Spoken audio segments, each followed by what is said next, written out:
The chapter on love um, is my attempt to show the parallel between love and death.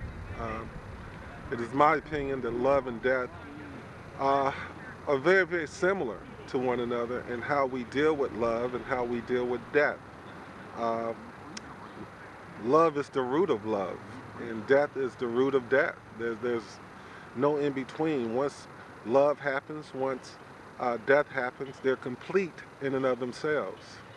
They're irreversible. Uh, Once you love someone, you love them. You can't take it back. Once death occurs, death occurs. It's complete right there. Both love and death are indiscriminate. Anybody is capable of love, being in love or being loved.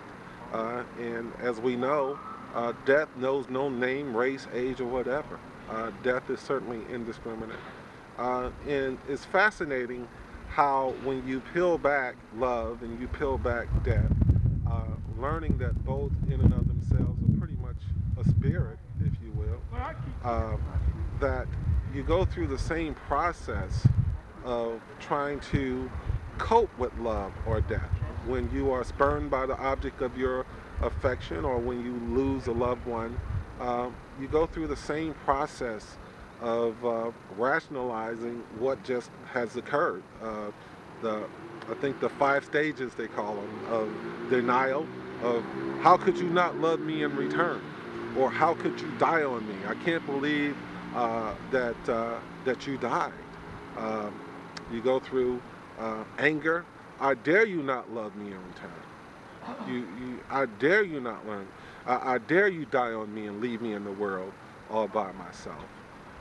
To depression of you don't want to get out of bed, you don't want to, you mourn, you grieve on the fact that you lost someone or the fact that someone doesn't give you the love that you want to give them.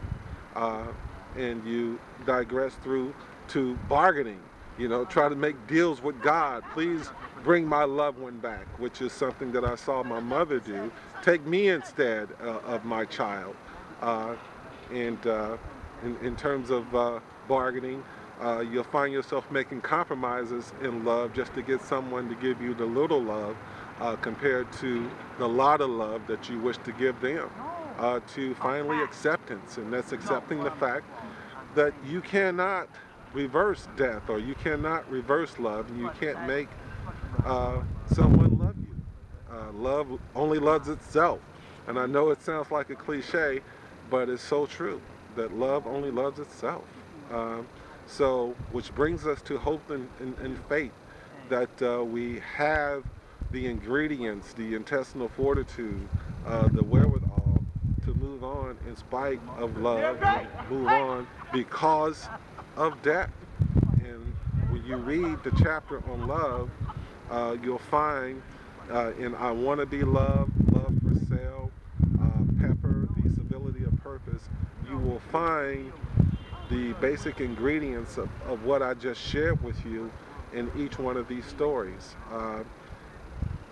Love and death, Shakespearean stuff that has been around since biblical times, and that will always be around.